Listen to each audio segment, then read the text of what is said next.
विनम्र किसान का बेटा था वो दृढ़ता का भंडार। वल्लभ भाई पटेल नाम कहलाता था सरदार।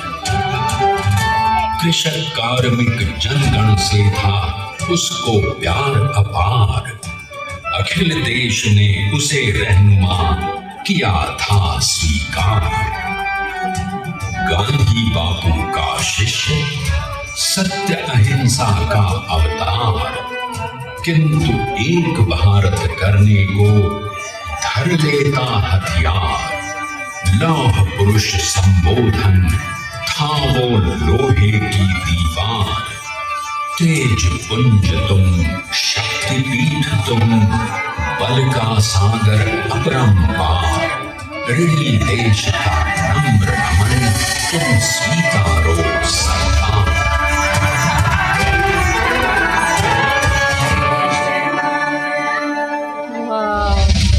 1857 में अंग्रेजों को ललकारने वाले पहले स्वतंत्रता संग्राम के एक सक्रिय सिपाही थे झवेर भाई पटेल। करमसद गांव के इस बहादुर देशभक्त किसान और उनकी पत्नी लाडबाई के 5 बेटों और 1 बेटी में से चौथे पुत्र थे वल्लभ भाई। बालक वल्लभ ने करमसद के बाद नडियाद से अपनी हाई स्कूल की शिक्षा पूरी की। फिर 13 साल की उम्र में उनकी शादी भी हो गई छोटी सी झवेर बाई से। 2 बच्चों, बेटी मणिबेन और बेटे डाया भाई को जन्म देने के बाद झवेर बाई असमय ही चल बसी। सदी बदलने और 20वीं सदी आने पर उनका जीवन भी एक चमत्कार की तरह बदला। पीटर का इम्तिहान पास करके वो वकालत करने लगे। पहले गोधरा, फिर आणंद और उसके बाद अहमदाबाद में। मगर जल्द ही वकालत छोड़कर वो बैरिस्टर बनने की इच्छा से इंग्लैंड चले गए। लंदन में बैरिस्ट्री में अव्वल आने और वजीफा जीतने वाले वो अनोखे भारतीय थे। अब तो अहमदाबाद की वरिष्ठ अदालत में बैरिस्टर पटेल की जिरह और जीतों की धूम मच गई।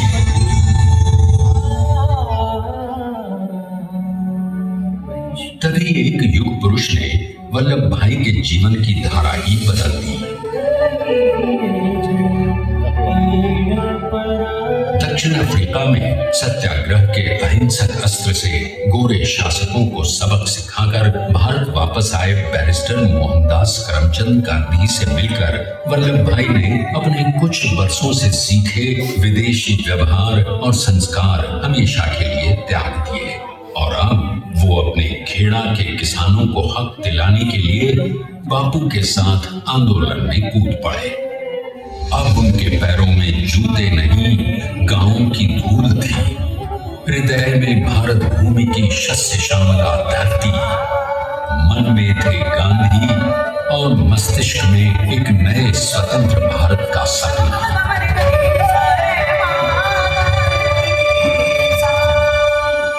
तभी बारडोली के मजबूर मजलूम किसानों की यातना का समाचार उनके पास पहुंचा। तुरंत वल्लभ भाई वहां पहुंचे और यूं शुरू हुआ भारत का सबसे बड़ा और सफल किसान आंदोलन बारडोली। वल्लभ भाई ने बारडोली के 87,000 किसानों को ऐसा अटल अडिग अचल मनोबल दिया कि अंग्रेजी सरकार हिल गई और 1 बरस के बाद उनका लगान माफ कर दिया गया। अब तो पूरे देश में लोग वल्लभ भाई के नाम की कस्में खाने लगे। स्वयं महात्मा गांधी ने कहा, अब वल्लभ भाई मेरे शिष्य या साथी नहीं, सारे देश के सरदार हैं। और देश को मिल गया एक अनोखा असरदार सरदार।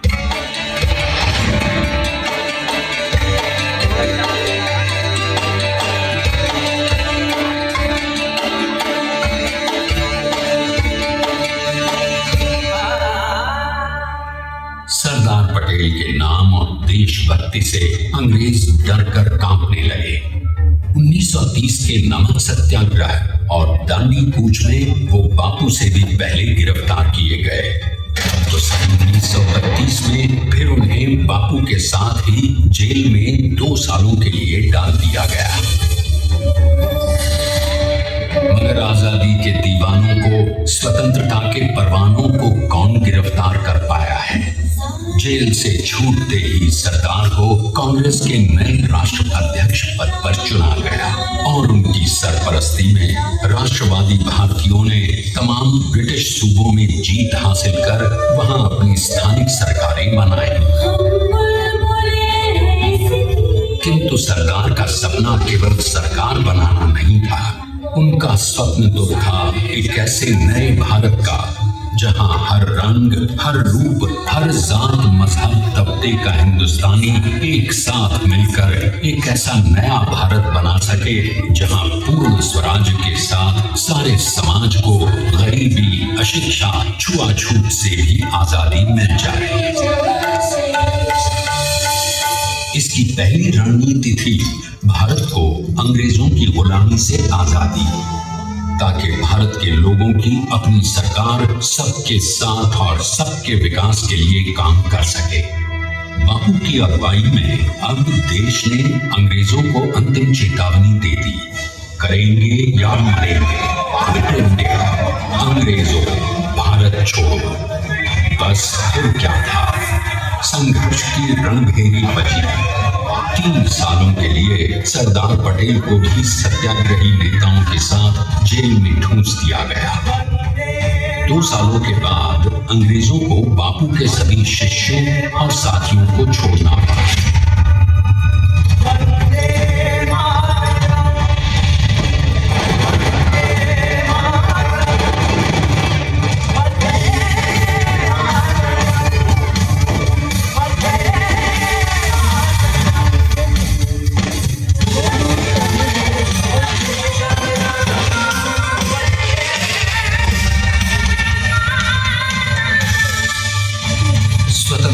स्वप्न के सच होने के साथ अब सरदार पर कई एक नई जिम्मेदारियां थीं।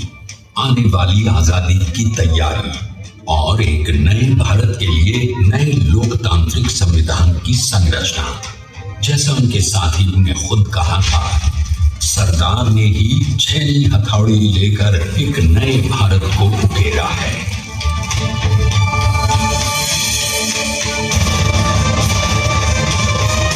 स्वाधीनता तो प्राप्त हुई, लेकिन खंडित भारत में भी उड़ते विभाजनवादी अंधकार को अभी दूर करना था। जब देश के खंड खंड होने का भय उत्पन्न होने लगा, तो सरकार ने निर्भय होकर खुद अपनी केंद्र सरकार और साथियों को भी चुनौती दे डाली और जम्मू कश्मीर को बचाने के लिए सारे देश का आकाश वायुयानों से भर गया।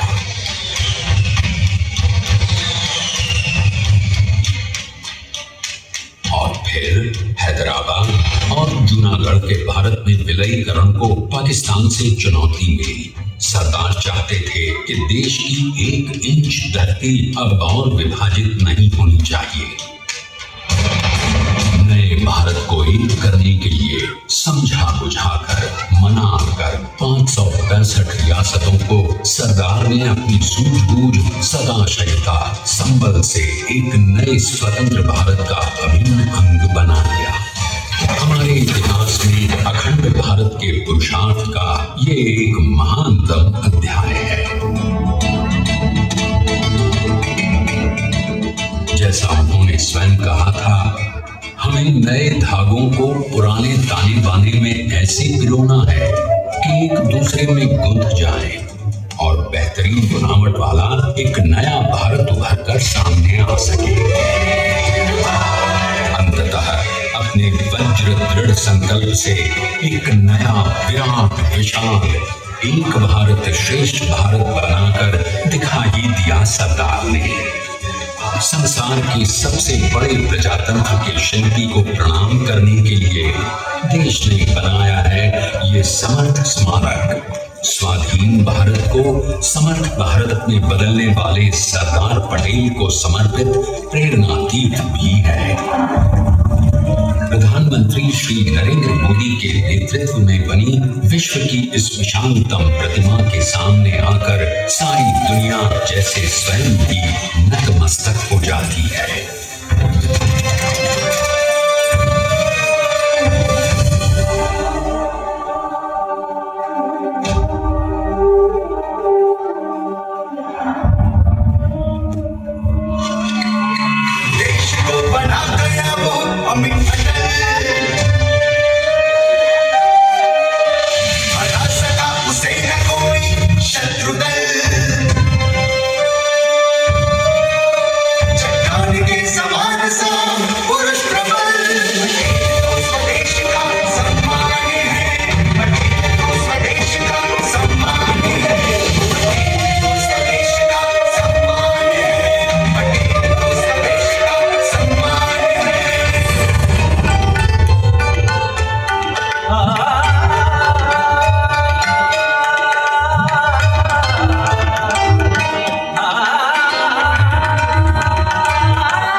देखते हैं कि अपने लौह पुरुष को श्रद्धांजलि देती 182 मीटर ऊंची विश्व की सबसे विशालकाय प्रतिमा का निर्माण कैसे हुआ।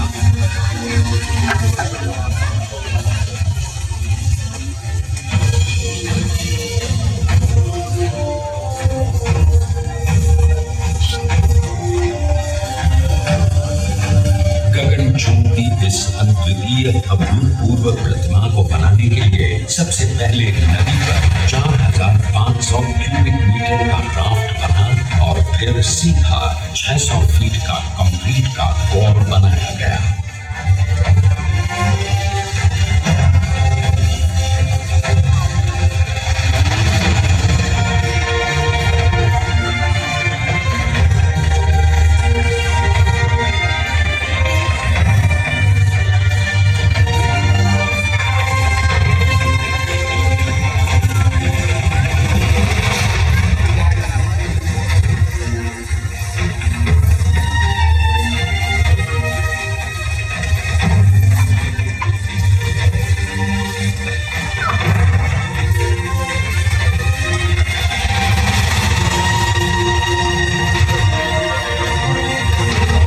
इस कंक्रीट कोर के साथ लगाया गया स्टील का फ्रेमवर्क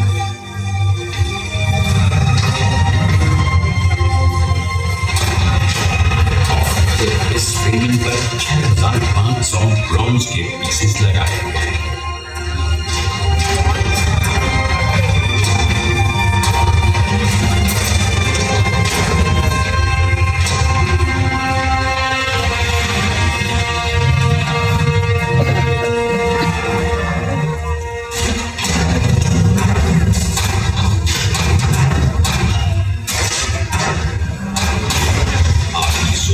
कि 182 मीटर ऊंचे इस भव्याति भव्य स्मारक के निर्माण में कितना सामान और मेहनत लगी हो। 70,000 metric ton cement, 18,500 metric ton reinforcement steel, 6,000 metric ton structural steel और 1,700 मीट्रिक टन ब्रॉन्ज।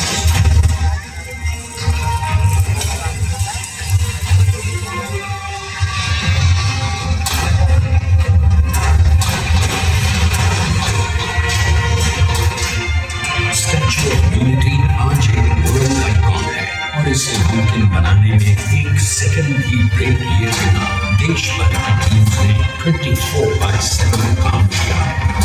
250 से ज्यादा इंजीनियर्स,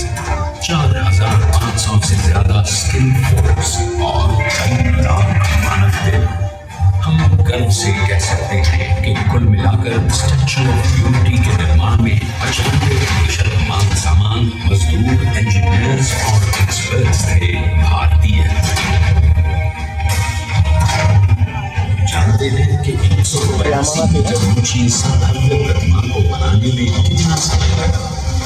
डिजाइन के लिए 12 महीने और निर्माण के लिए 34 महीने, यानी कुल मिलाकर केवल 46 महीने।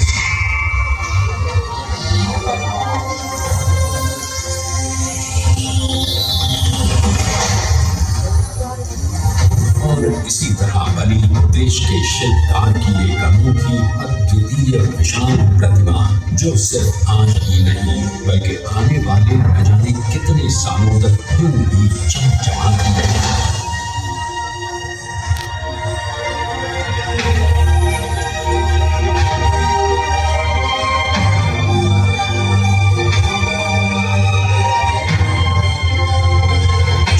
महीनों तक लगातार बिना रुके एकजुट होकर न जाने कितनों ने परिश्रम किया और उनका साथ दिया भारत की 125 करोड़ जनता।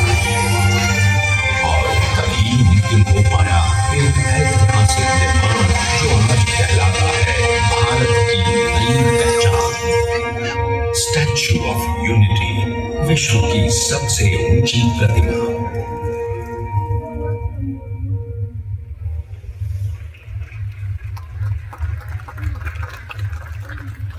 सरदार ने अपनी गंभीरता, शालीनता और दूरदर्शिता से भारत को संगठित करने के असंभव कार्य को संभव कर दिखाया।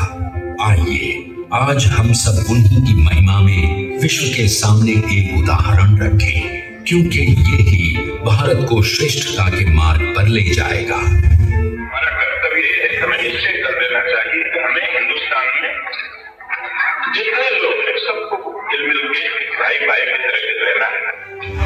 स्टैच्यू ऑफ यूनिटी एकता की प्रतिमा और श्रेष्ठता का प्रतिबिंब है। एक पहल है इस अखंड भारत को श्रेष्ठ भारत बनाने के सपने को पूरा करने के लिए। एक पुकार है हम सबको एकजुट होने के लिए। एक आंदोलन है भारत को सबसे आगे ले जाने के लिए, श्रेष्ठ बनाने के लिए। आपके योगदान और विश्वास से ही बनेगा एक भारत श्रेष्ठ भारत।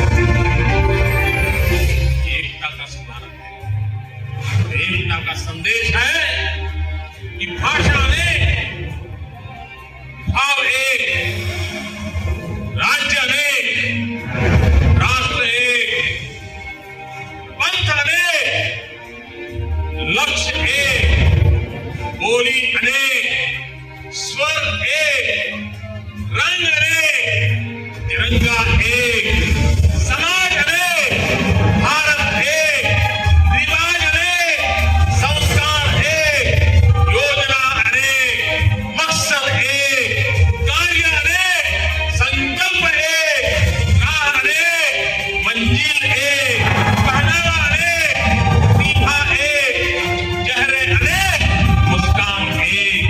ये एकता का संदेश लेकर के हम चले। और भाइयों बहनों, ये भारत की विशेषता है, विविध